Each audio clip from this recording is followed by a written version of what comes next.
I'm Jennifer Max with the Carnegie Center and would like to welcome you to our Kentucky Great Writers series, which features authors who either live in Kentucky or have lived in Kentucky and have one or more works of high literary quality.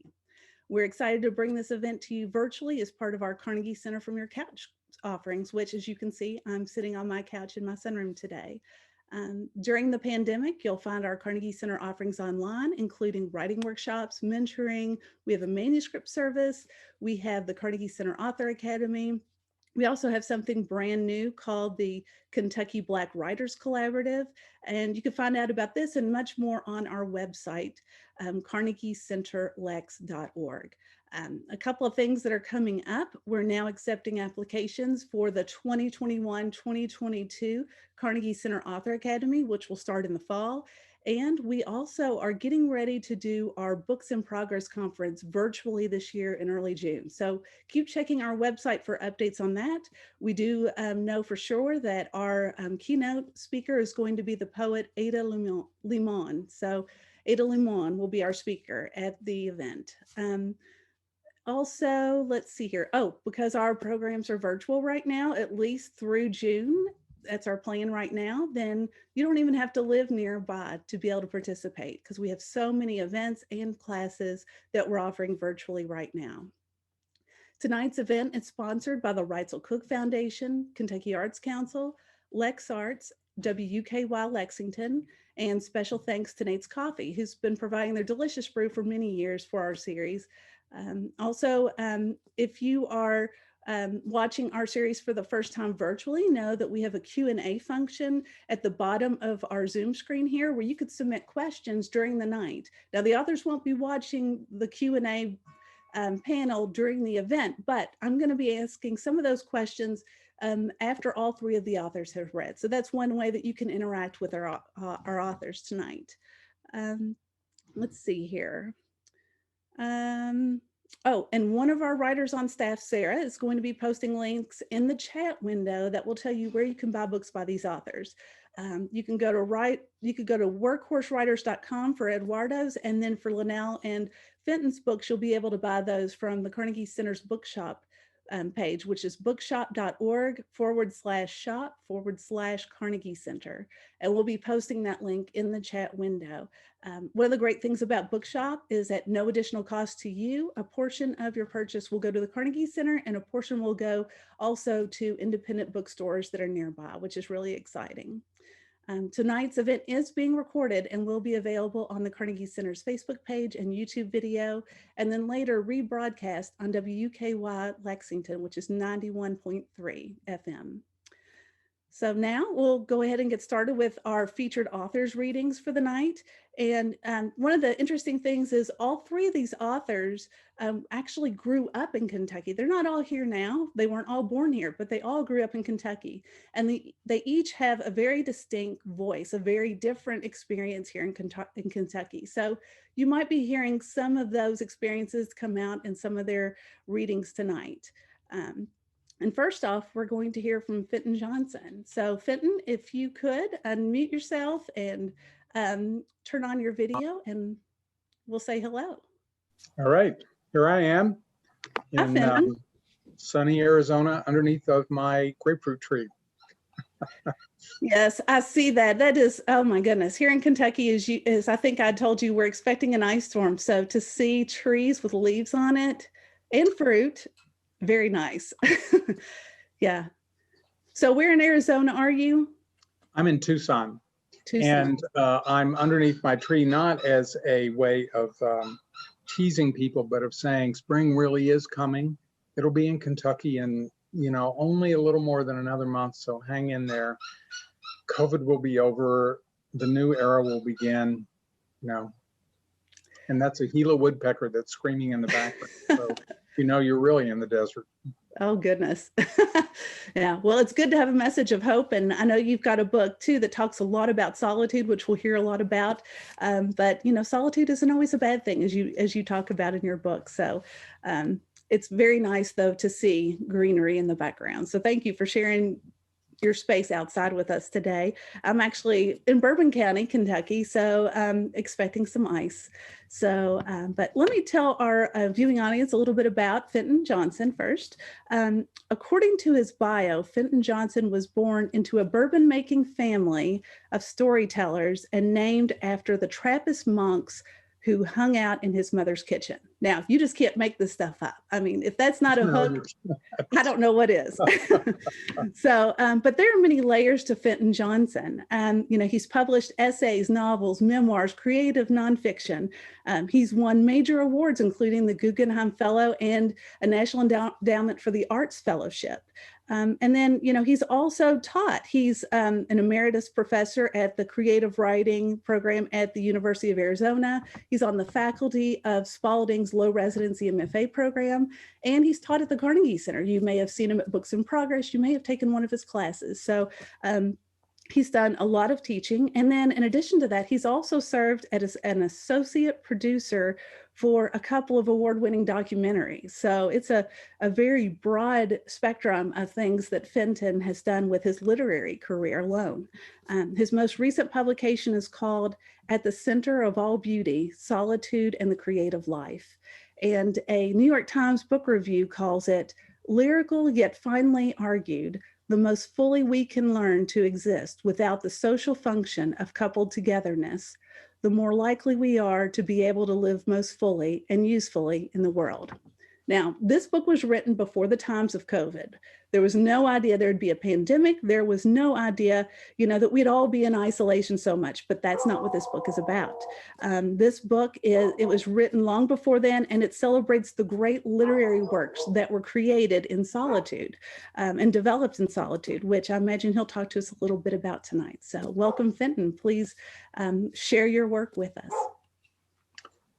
Yes, well, thank you, Jennifer, for that eloquent and kind introduction. It's a great pleasure to be back. Thanks to the Carnegie Center and its sponsors. Before I get into the reading itself, I want to extend a special thanks, as I did in November when I was reading it Carnegie Carmichael's in Louisville, again virtually. I want to extend a special thanks to the people who are keeping alive the memory of Breonna Taylor against all of the forces that want us to forget about what happened to her and to forget her. And I cannot overstate how touched and moved I am by the strength and power of those people, and inspired I am by their hope for justice. So I wanted to make special mention of them. This is the first reading I've done with the paperback, which is of At the Center of All Beauty. It just came out earlier this week, the paperback edition of the book. So it's nice to be able to celebrate that. I'm going to use the hardcover. I'm going to try sharing a image because I read about it in in this opening passage. Yes, I think you should be able to see it there. So the book has an epigraph, which is from a poem by Frank O'Hara, a gay man who died at 40, one of America's great poets, on the beach at Fire Island in 1964. And the last lines of the epigraph of the poem, which is called Literary Autobiography, or Autobiographia Literaria. The last lines of the poem that I quote in the epigraph are, "And here I am, the center of all beauty, writing these poems. Imagine." And I chose that as the epigraph because that last one-word line, imagine, with an exclamation point, is both his command to us to imagine the journey that he has portrayed in this particular poem, his literary autobiography, but it's also a command to us to imagine our ways into justice, for example. But that is the source of the title. Here I am, the center of all beauty, writing these poems, imagine. So I'll just read the first few pages. The first chapter is called Monks and Rascals, and you can see the poster in the image, if I did my tech work right, that I described. So it's the real thing. Monks and Rascals. In my 7th grade, on a spring day deep in the Kentucky hills, aged and tremulous Sister Marie Therese, with the dead-on cruelty of children, we nicknamed her BC, assigned us to draw posters illustrating some important principle from our Roman Catholic Catechism. I chose to draw 3 Roads to Heaven, illustrating a page from the chapter on vocations, life callings. The word owes itself to the Latin verb vocare, to call. A series of coincidences, if such exist, has brought that poster across 40 years of time and 1,000 miles of space to hang on my office wall. In it, I drew the path of life leading through a field of smudges toward a heaven of puffy clouds, and you can see the smudges in the image. A field of smudges leading toward a heaven of puffy clouds. The smudges had been yellow tulips, but Sister Marie Therese, an intelligent woman born to a hardscrabble rural life, and thus one who would know, declared that there were no yellow tulips on the road to heaven, and hovered, rubber-tipped pointer poised to strike at any sign of resistance, while I erased them one by one. Where the field ended, I drew 2 footprints, pausing before a question mark. The road forks into 3 paths, each leading to one of the 3 church-designated callings. The leftmost path leads to the religious life, where I drew a cloud enclosing a cross, a priest's biretta, and a book labeled Divine Office. The middle path leads to marriage, whose cloud encloses a wedding ring, a baby bassinet labeled Junior, and a page from a legal contract. How prescient I was. The rightmost path leads to a cloud labeled Single, which our catechism offered as a legitimate calling, officially on par with the other 2 options. I recall an evening spent trying to conceive a visual metaphor for the solitary life. Finally, I settled on a series of musical notes, dancing over the caption, Party Time. Well into midlife, what I find most remarkable about that poster is my catechism's teaching that being single was a legitimate vocation, like the religious life, like marriage, a response to a particular and urgent summons from a force greater than individual need or choice, a summons as you wish, from destiny, from the gods and goddesses, from God. Another remarkable aspect of that poster, at 12 years old, I already knew which path had chosen me. Father Gettelfinger, even more aged than Sister Marie Therese, asked each student in my class. I was the only one to respond single. Popular culture tells us that, even in our postmodern age, being single is party time, see my poster, for people in their teens and 20s. After that, single is a way station until marriage, or between marriages, or a dumping ground designation for those unable to attract a mate, or those who are too picky, or those who are so sexually repressed or ravenous or selfish that they can't submit to the civilizing bonds of conventional marriage, which, according to Freud, is the most healthy option and the most selfless path an individual may follow. Or such was the myth until now. We're in the midst of a demographic revolution whose long-term implications may be as significant as the 20th century's mass migration from the countryside to the city. I speak of the astonishing numbers of people worldwide who are choosing to live alone or who deliberately carve out periods of solitude from otherwise conventionally coupled lives. The evidence is accumulating that when people, especially women, are presented with the opportunity and the means to live alone, many will sacrifice to seize it. That the number of solitaries is growing worldwide is without question, but we have made little acknowledgement or accommodation of that fact. Our housing, healthcare, and urban planning, everything from restaurant design to discount gym memberships to the gargantuan loaves of bread our bakeries turn out, is still based on the ideal of the coupled household, preferably with 2 children. Of greatest consequence, The stories we tell ourselves embody fantasies of idealized couples and families, even if in unconventional configurations, instead of the rich and rewarding solitary journeys more and more of us are living out. Some see in this development a sign of social breakdown. I look at this demographic transformation and see not the crumbling of the cornerstone of society, but the potential for more diverse and loving relationships to one another and to our planet. With 7.5 billion plus people on the earth, surely solitaries, especially those who are childless or who adopt, offer alternative stories worth our attention and support. In my case, early in my 20s, I realized that with many nieces and nephews already born and more likely to arrive, the planet had no shortage of my particular genetic material. In a world groaning under the weight of too many people, I would undertake the second most selfless act I could imagine. I would remain childless. I would do my best to serve others as a teacher and a writer. Perhaps some deep wisdom is manifesting itself in these millions of people seeking or at least experiencing solitude. Perhaps solitaries are evidence of an aspect of the human character only now permitted to blossom. If one subscribes to the Western conception of progress, that is, that it is possible to study our past, learn from it, and apply those lessons to build a better future, maybe studying the works and lives of our solitaries is key to reconceiving our understanding of the human family.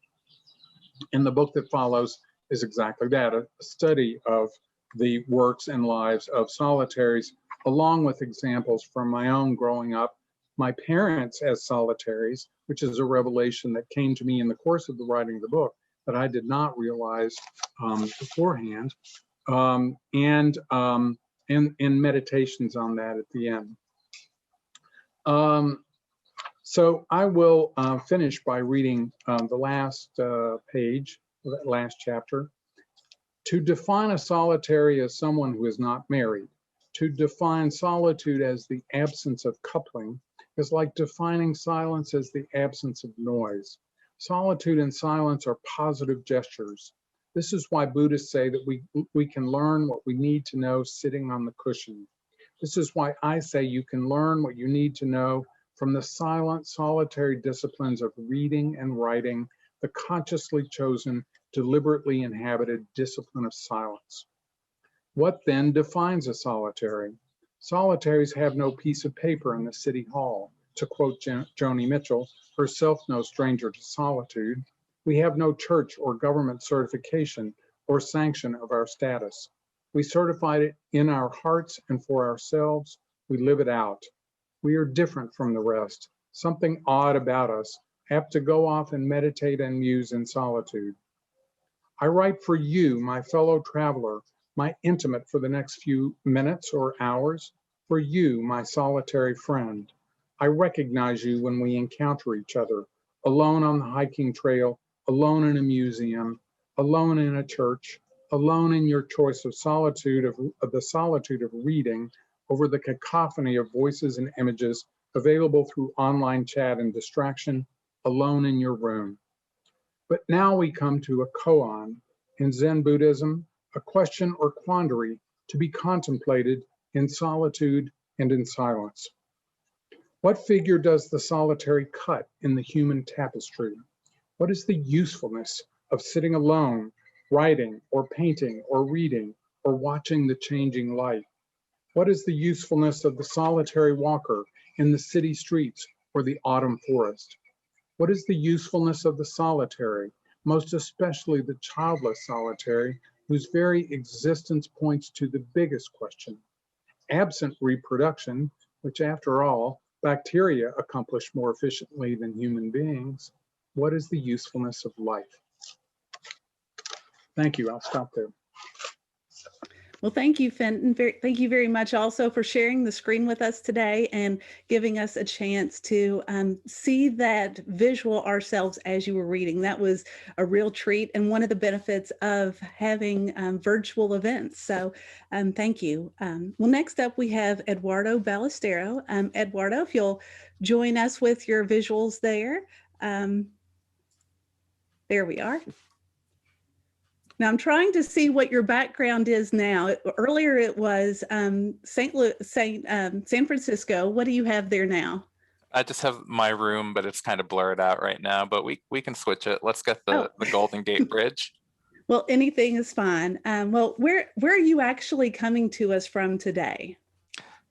So I am coming to you from Lexington, Kentucky. I'm here in my apartment.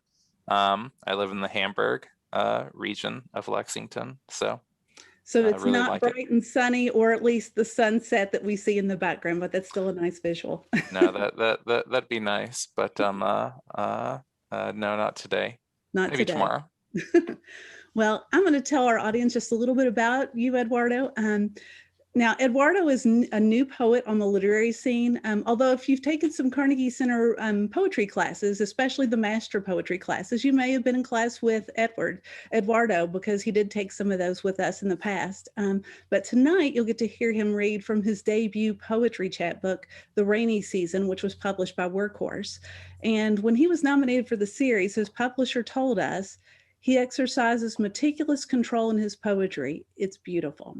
And he was saying that this poetry chapbook explores Eduardo's relationship with his father and about a family trip to Costa Rica where he was born. Eduardo writes poetry, fiction. He also writes screenplays, and his work has appeared in Shale Literary Journal and the poetry anthology, This Wretched Vessel. And he's currently writing a screenplay. So Eduardo, I will let you give us an example of your reading. Welcome. Thank you so much. Thank you to the Carnegie Center for inviting me to read. It's an honor to be here and be reading with Fenton Johnson and Lynnell Edwards. I'll go ahead and jump right in. I have 5 poems, short poems that I'd like to share. This first one is called The Rainy Season, and it's the title poem. The Rainy Season. Before you go, know that there are only 2 seasons. If it's the rainy one, prepare for days of it. For rain from waking until you close your eyes. For a fine mist that weighs down your bed sheets. For the sound of raindrops striking the roof. For walls to start entering your dreams. For muddy potholes and drenched spillways by sidewalks. For streams of water cascading from tin roofs like water poured from a pot. For fog that moves through the low-lying parts of each village like a specter. For thunderclap after thunderclap, after days driving past small mudslides on the road, wondering if it'll ever let up, until at last you notice it's gone, and you can step outside to see the moon or the sun emerge from behind a fading storm cloud, for long enough to let you see the cow field across the road, or the houses on the other side of the valley, or the shape of the mountains on the horizon, etching itself into memory. This next poem is about a woman named Patricia in English. She is my father's best friend's girlfriend, is what we'll call her. And my father's best friend in Costa Rica is named Kalika. And it was a really awesome experience to get to meet her. Patricia. Thank you for coming with Kalika to pick my father and I up from the airport. Somehow I felt like I'd met you before. Perhaps it was because you reminded me of my mother. Or maybe it was the color of your blouse, how it made me think of the photo I have of her on my shelf. It was sunny the first few hours we were in San Jose. Kalika driving us through the different barrios to the hotel where my father and I would be staying. He had the windows down and let the air blow through the truck. When my father joked with Kalika about how he should marry you, I remember how you turned to him and let your expression voice what you could not, how your hand reached out for his. I think about that look sometimes, the pain of your hope in it. I've given that look before too, but you seemed to have mastered it. Let the emotion fall away. Maybe it was the phone call from your son, how you centered on his needs, told him you'd be home later to cook him dinner.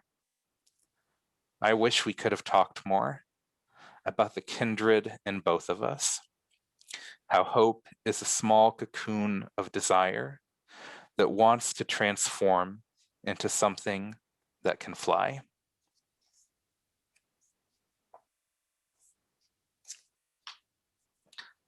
This next poem is called Ode to Platanar. Platanar is the name of the enormous mountain that the city where my parents have their house and my grandparents have their house is. Ode to Platanar. 1. I have seen the blue hortensias growing outside the residences of your verdant slopes. Que lindas, said my aunt. 2 days ago, she asked if she could pray for me to find a wife. I did not have the heart to tell her, when I marry, I won't have a wife. And I remember what Joan said to Bob in Mad Men. I want love, and I'd rather die hoping that happens than make an arrangement. I have felt this way all my life. 2. I have felt the sharp winds that blow on your heights at all times of day, seen the horse and cattle pastures that pepper your mountainside, seen your visage breaking above clouds from the Cathedral of San Carlos Borromeo, and watched fog move among your trees at night. I have been told the stories of your strange lights. I have stories too. I have known their power all my life. 3. I have heard the many-pitched bird calls from your morning hours. I have heard the night song of the insects and frogs in El Rio Santa Fe, and have listened to the hypnotic sound of rushing water while standing on its bridge in daylight. I have seen the city lights of Ciudad Quesada from the road at night. I pray you keep your slumber. Remain still. Let those who live under your stretching shadow dwell, fed by the fruits of your dark soil, humbled by the sight of your summit, mountain they'll never climb.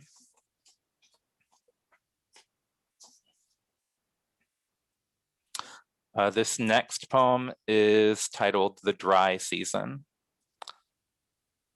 The dry season. If you travel here when it's sunny, when it's dry and warm, and the length of each day builds and builds into a crescendo of open turquoise skies and small mute clouds bathed in glowing light, be mindful of the dry brush, because the heat has begun to take its toll. And if you see a little fire by the road, don't worry, because this is Costa Rica, and in time, a squall will come and put it out. Instead, become an observer of the present, of old men gathering for social hour in cafes, of women selling lottery from paper folios, of the multitude of people in the town square. Better yet, become a watcher of nature, of hummingbirds hovering in flight, of toucans perched on trees, of mangoes ripening on a branch, or butterflies drinking nectar from a flower, even the parasitas that grow on other plants.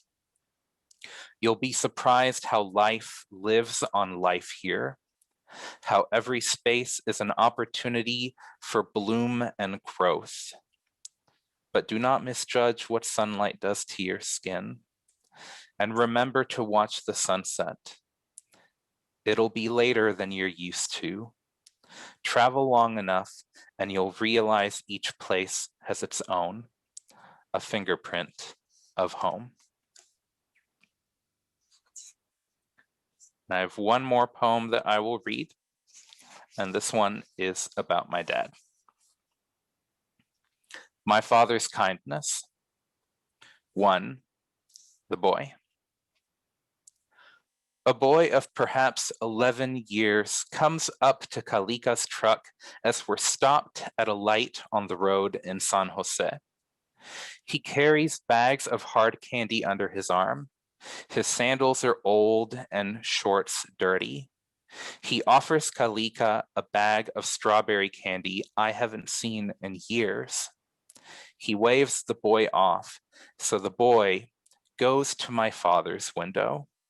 Señor, he says, offering the candy. My father pulls out a bill, much more than what the candy is worth. The boy gives us 3 bags and says, "Gracias, papi," before taking the bill and running back across the road. 2, the man.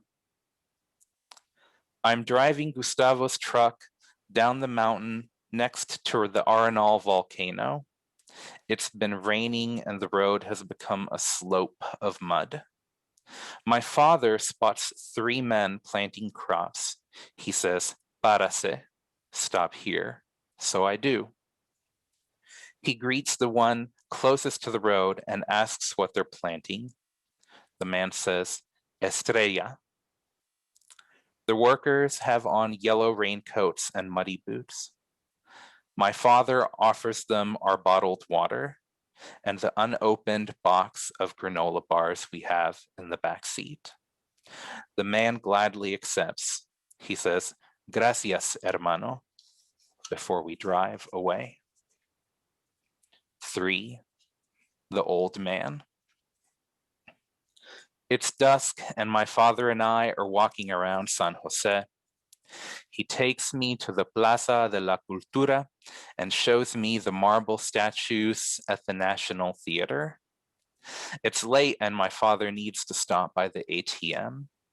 We queue in a long line by the plaza. There's a beggar sitting on the steps. In one hand, he holds a cup, a cane in the other. He is thin and one eye is cloudy white. Everyone ignores him. Guiltily, I do the same. My father uses the ATM. 20 people or more have walked past the beggar. He holds his cup out, still hopeful that someone will offer some small gift. As my father walks by him, he stops, opens his wallet, and puts the biggest bill from it into the man's cup. "Dios te bendiga," the old man says, and my father just walks away as if he's done nothing at all. Thank you so much. Eduardo, and your publisher was right. Absolutely beautiful. So thank you so much for sharing your poems with us tonight. So Lynnell, hi. Where are you coming to us from today? I am in my grown child's former bedroom on the 2nd story of our house in Louisville. Louisville. Yeah, all of our bedrooms and our sunrooms and our other rooms have been repurposed these days into, spaces for meetings and for readings and for other things. So it's always interesting to see what people have in the background, especially if there's books that you could see on the shelves. So that's always nice. Yeah. So to our viewing audience and our listening audience, when we do our radio broadcast, if you've ever sat in one of Lynnell's poetry workshops at the Carnegie Center, or her classes when she was at U of L, University of Louisville, or even at Spalding, where she is now, it's not difficult to see why she was selected as the assistant the associate program director for Spalding School for Creative and Professional Writing.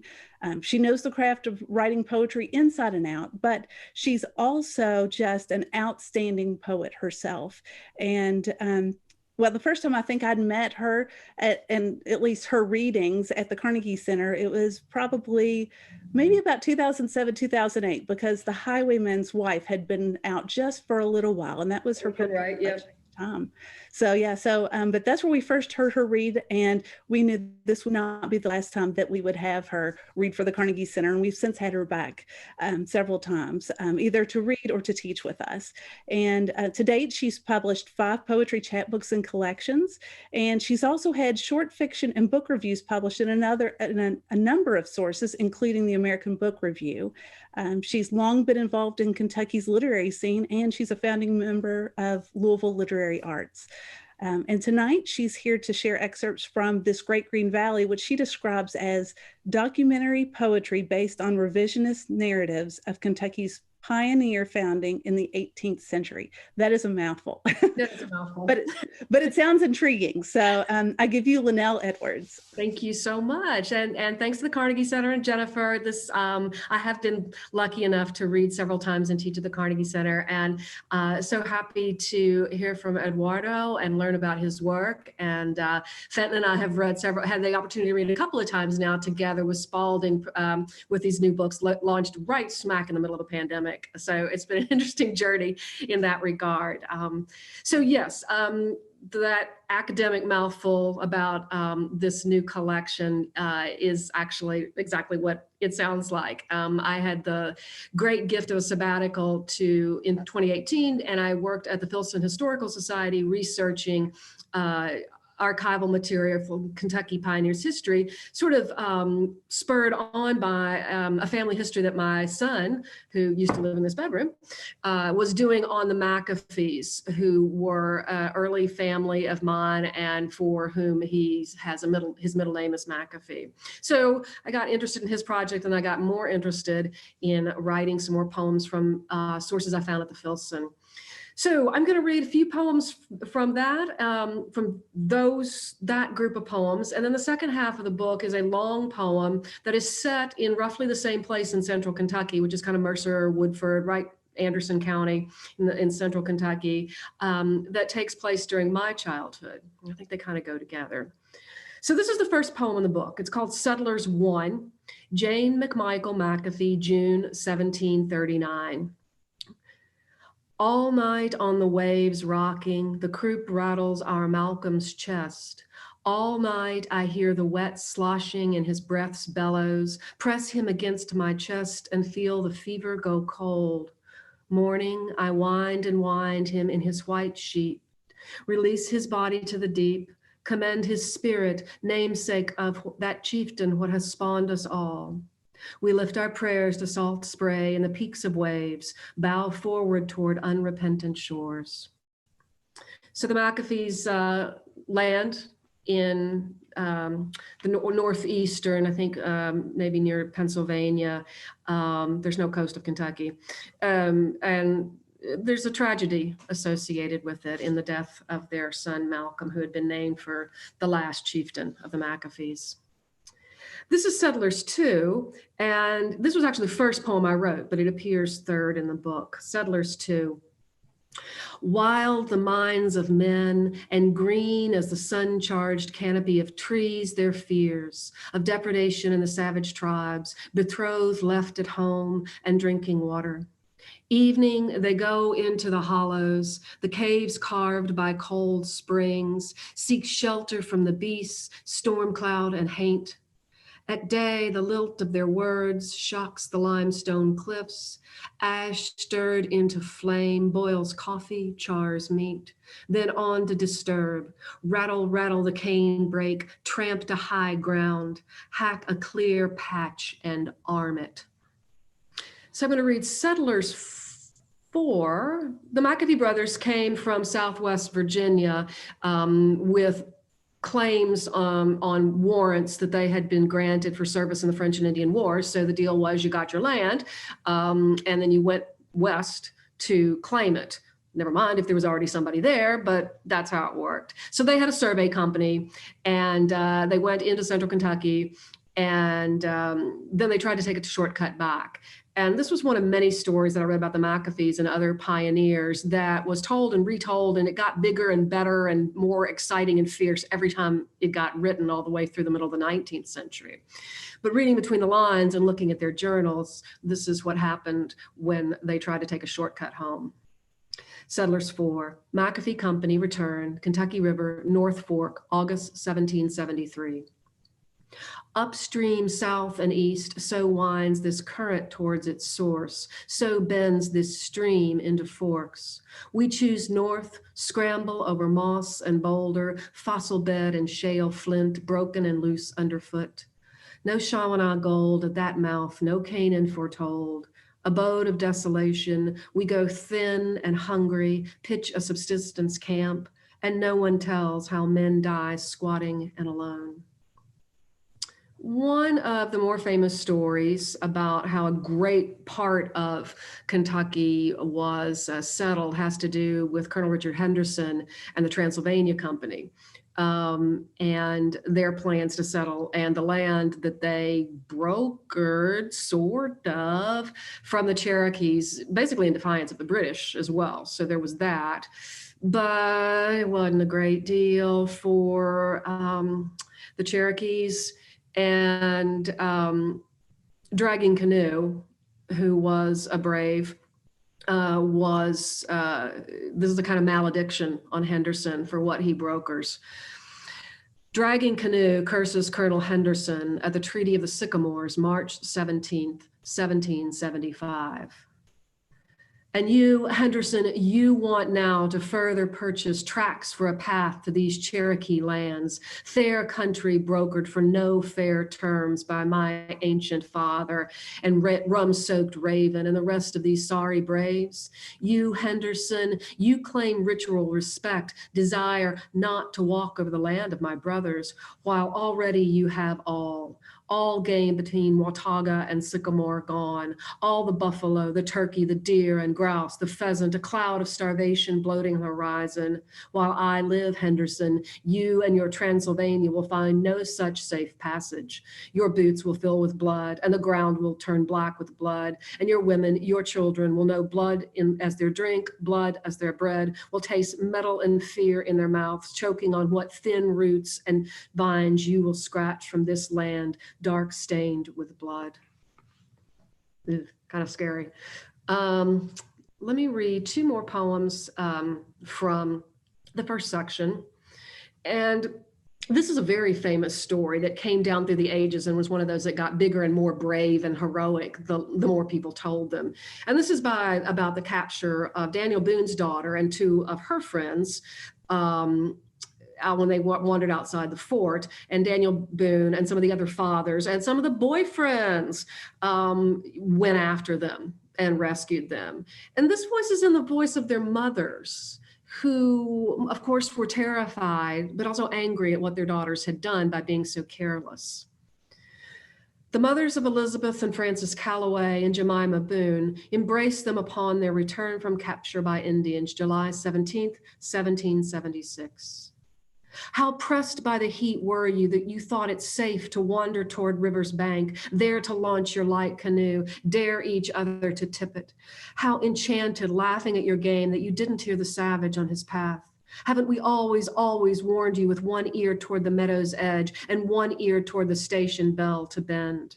And how long do you suppose he and his band lay at their leisure watching you, watching the laces loose at your breast, your hair tumbled from its cap in the heat?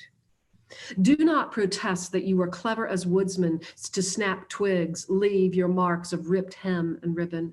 Do not think it but God's providence what saved you. These boys, these yet smooth-skinned boys, hot warriors in pursuit of their beloveds, as though they yet knew what love might suffer. To rescue their maids, so they flew, and so too their fathers, their eyes blurred with rage and fear did follow.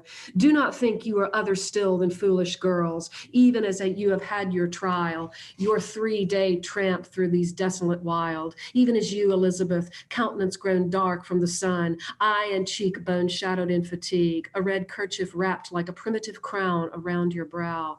So but a father's hand, such a beloved, would have cleaved your skull, thinking you a long-haired savage, unholy creature meant to ruin his maid. Okay.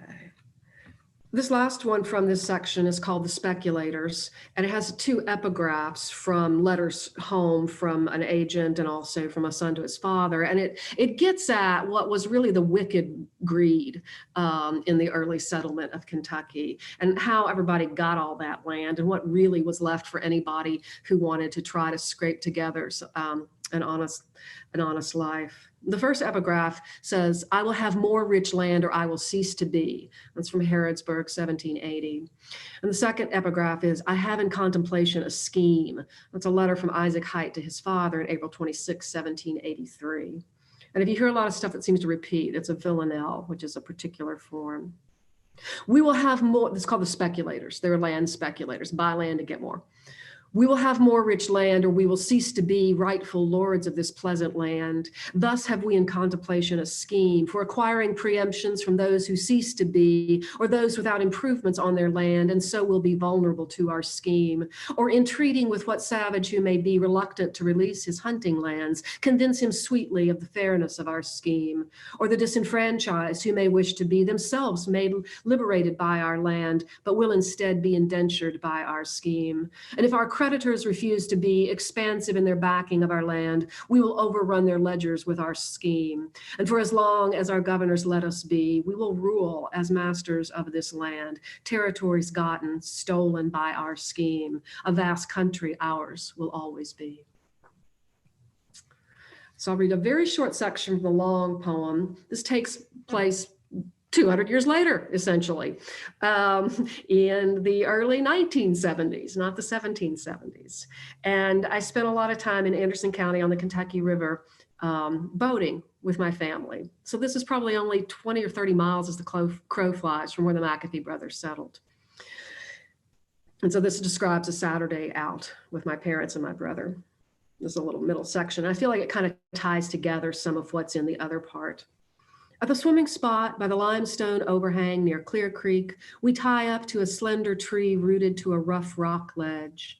Fossils stud the shelf, the spirals and scallops of trilobites, nautilus, tiny ancient cephalopods, hieroglyphs the story of what came before, the river roaring high, carving this canyon of steep palisades, the caves where tribal hunters camped, the earth compressed to flint, chipped into blades, arrow points, hammers.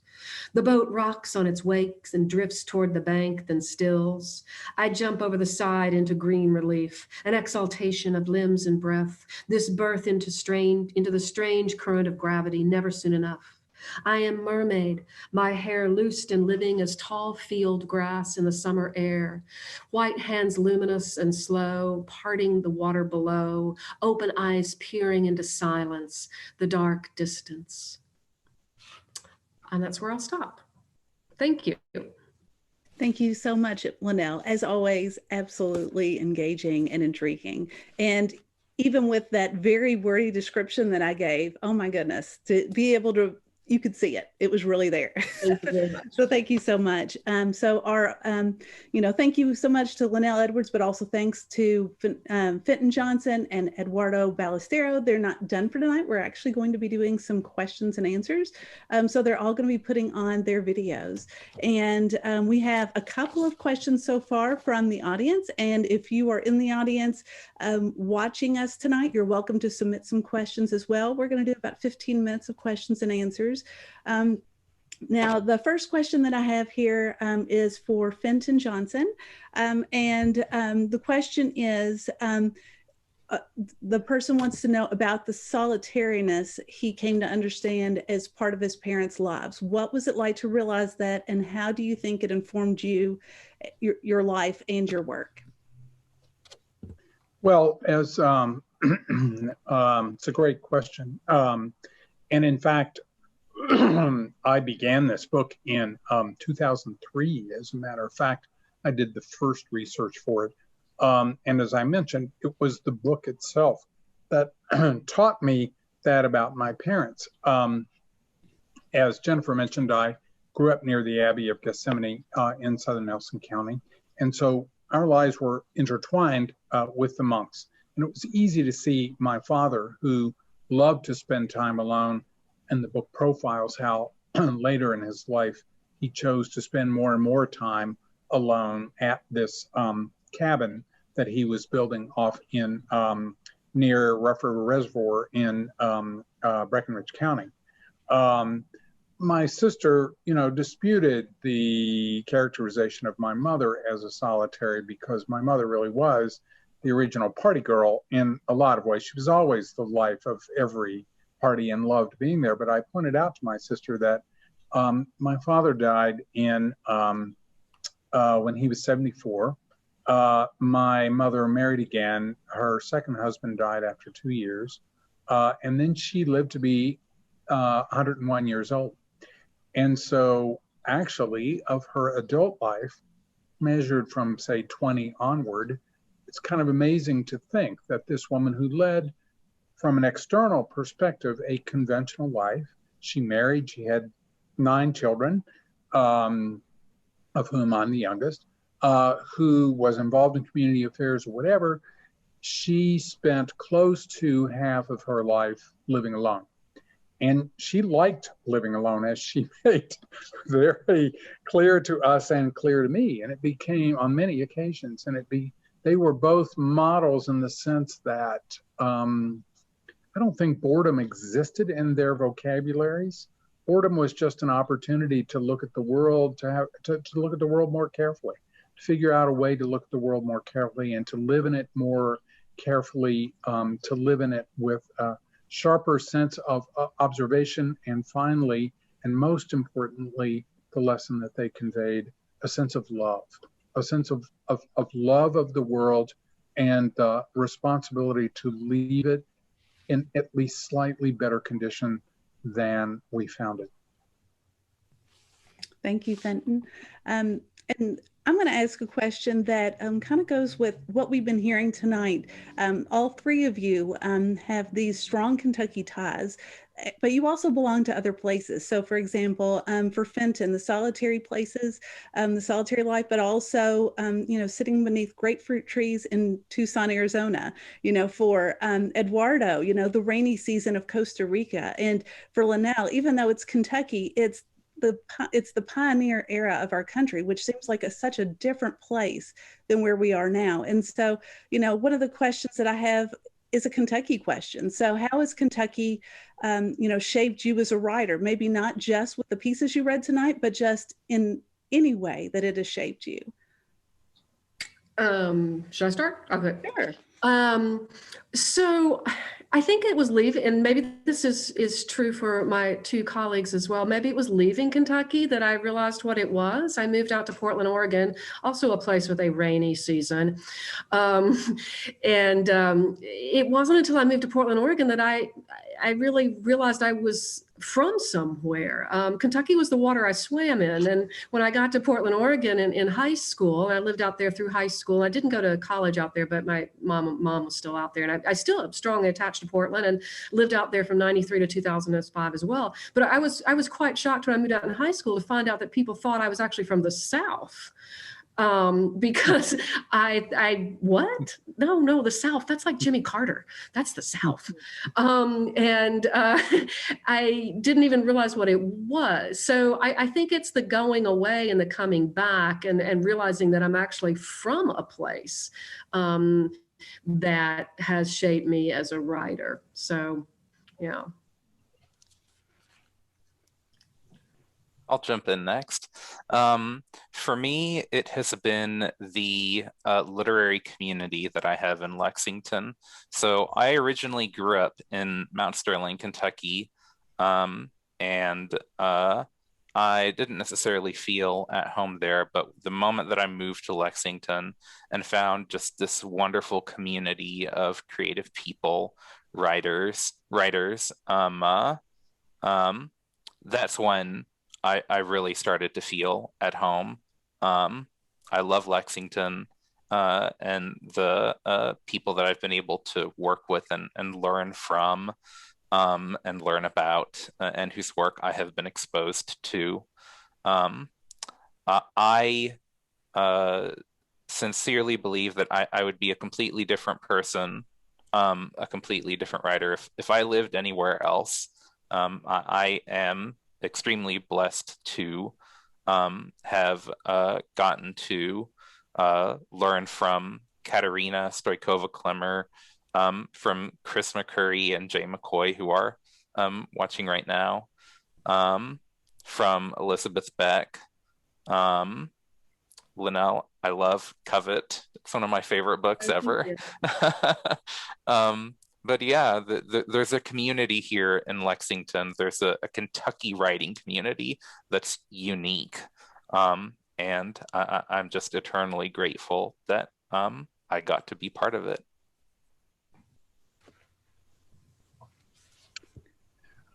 Well, I'm not sure about Lynnell's ultimate roots, but it's impossible. I have no identity at some level or another other than that of being a writer from Kentucky, even as I have lived most of my life in either the West or New York or Europe or wherever.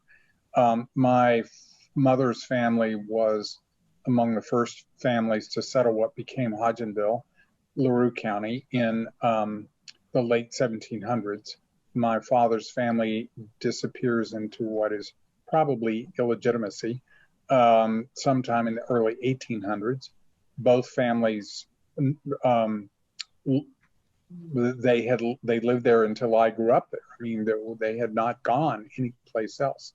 So in terms of Anglos in Kentucky, we had about as deep a roots as anyone can find. But it's really important to remember that when in 1970, I worked for a congressman, a wonderful congressman from Louisville, Ron Mazzoli, who is still alive, who has the distinction of being the first congressperson to represent anywhere in Kentucky who was not out of the old Anglo establishment. He was a first generation Italian Catholic. And I worked for him in my first job out of college, 75 to 77 in Washington. And I was an ambitious kid and I wanted to have a career. And in 1977, I wanted to be an openly gay man. There was quite literally only one place in the United States and arguably in the world where you could go as an openly gay man and have a professional career, and that was San Francisco. And so I went back to San Francisco, and even though the city has changed dramatically, I cannot overstate my gratitude to Kentucky for giving me such deep roots and water. Always a problem in the West, water. But San Francisco for giving me a life, in a sense of of acceptance that I could not have found anywhere else, and that it became a gift to be able to take back to other people. And I guess I'll wind all that up by saying that, I'm still deeply conflicted about I love Kentucky, and one of the great things about it is because there is this unhappy, unwoke world that is at hand. The people who are passionate and open to diversity are so bound to each other and so loyal to each other and so loving of each other. That is really a gift, but it's a gift that comes at the price of, it's still, I love and admire and praise and take inspiration from all of you. I wrestle all the time with whether I could come back, but there's always somebody, often somebody who is in Washington, who is doing some really terrible thing that is very, very hard to wrap my heart around. I understand exactly what you're saying. It is I know you do. World. It is a conflicted world. Luckily, I think what Eduardo said about the welcoming literary community, thank goodness we have that, right? So absolutely. Well, the next question I want to ask you all, we're going to be closing up soon, but I did want to ask, obviously Fenton's not under the winter weather advisory that we are, but you know, he lived in Kentucky long enough. He knows what it's like. But I want you all to imagine if you were snowed in or iced in this week, what is one of the books that you would hope that you would have with you to read during that time? Well, I'll start again. We'll just keep the order there. I mean, I think the book that you most want is the one you've just started, because how terrible to be stuck and then not be able to finish that great book. So I'm about 50 pages into The Prophets by Robert Jones. That was brand new, treated myself to a hardback book, which I love.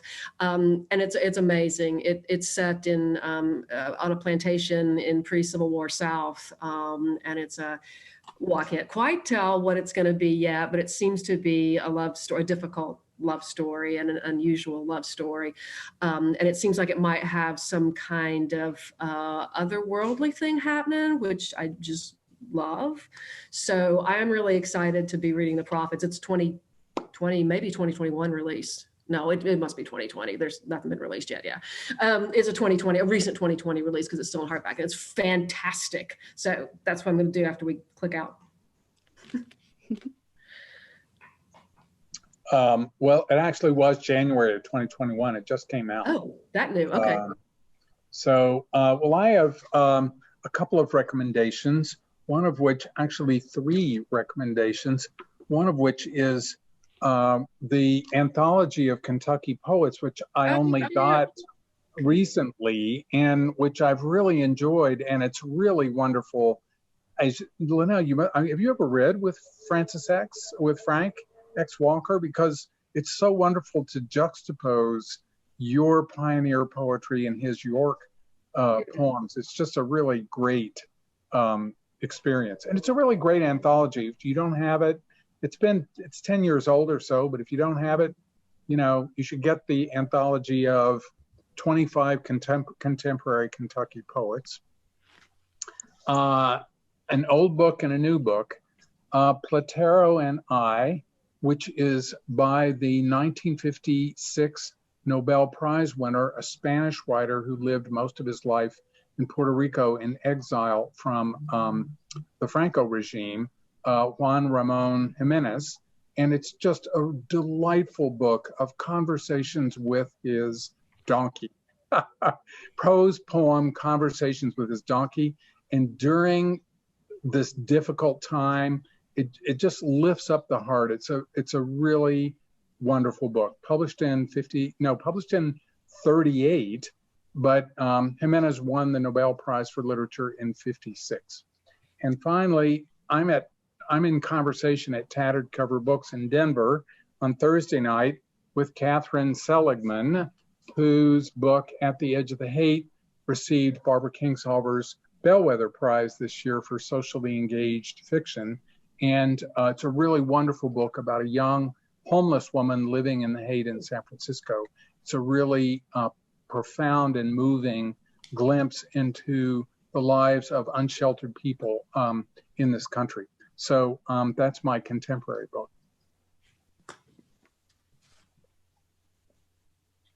For me, if I were snowed in, I would probably want to reread a collection of poems. The Earth of Veils by Mark Wunderlich is a really wonderful collection of poems that whenever I can't think of anything to read, I'll just go back and reread that one. I really like it.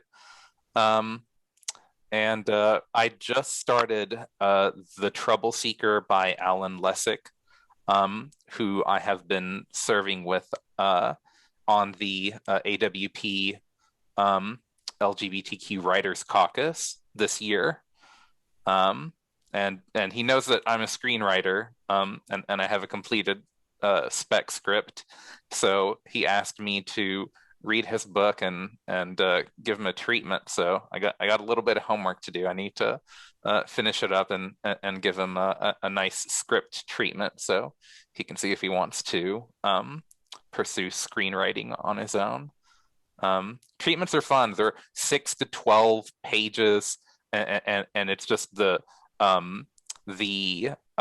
action that would be in a film condensed down to its barest bones. It's what you start with before you put pen to paper and start the technical writing of writing, you know, a 70 to 120 page screenplay. You start with the treatment to make sure that there's something there. But yeah, that's what I would be reading. Well, thank you all. And our parting question for tonight, where can people find out more information about you, whether that's your social media pages, websites, a publisher's page? We'll start with Lynnell, since she'd been going first in this little circle. Oh man, I have a website and it's just my name, lynnellroberts.com, and it is so horrifically amateurish that it almost might be a hoot to go to it. Broadstone Books is publishing this Great Green Valley, and so they also have at their site a nice page up for this book. So that looks like a grown-up website, not like my 1999 era. But it's kind of funny. It's so bad it's kind of funny. So you could go there. I have a web page which, thanks to my really wonderful assistant, is in Nice. fact very up to date. And FentonJohnson.com. The publisher, W.W. Norton of At the Center of All Beauty, will also have information. But really, the best place is the website, FentonJohnson.com. And also, thanks to my assistant, I'm now on Instagram, which I'm not really entirely certain what it is, but I get communications from people, so that's fun, you know. Anyway, thank you. And for me, my book is on workhorsewriters.com. So thank you to Chris McCurry for publishing my chapbook. I try and stay away from social media, but every now and then I'll post on occasion, most frequently on Facebook. So facebook.com/Eduardo Ballistero will get you to me. That's the best place to catch me. You can message me on Messenger and I'll reply. I'm good about replying. Well, thanks to all of you for your readings tonight, for your answers to the questions. Thanks to our audience. And for our audience, please, if you don't have these books already, I really encourage you to go and buy these books, whether you buy them at bookshop.org/shop/Carnegie Center, and that's where we have Lynnell and Fenton's books, or you can go to the workhorsewriters.com and get Eduardo's, and of course any local bookstore, we would encourage you to give them your business. They could really use your help right now. So thank you to them, and also thanks to all of you for attending. And I think we have something from Fenton that he wants to say. Yeah, I'm sure it's up on your site, but just because I want you to repeat it, because I'll use it. What was the address of the Carnegie Center bookstore where we can go and buy books that some support goes to the center and to independent bookstores? It's bookshop.org, and our specific page on there, you have to do bookshop.org/shop /Carnegie Center Carnegie to Center. find us directly. And we have, Lynnell and Fenton's latest books posted there. So, and as well as our Kentucky Writers Hall of Fame books, they're still up there on the site as well. Oh, good. So, Great. yeah. So, all right. Well, thank you all so much. I hope all of you have a good night. Stay safe wherever you are, whether you're braving icy weather or you are just maybe enjoying a warmer climb like Fenton is, although I bet it's hot and dry. So, will you all take care, and hopefully we'll see you March 23rd for our next Kentucky Great Writers reading. Thanks a lot. Bye-bye.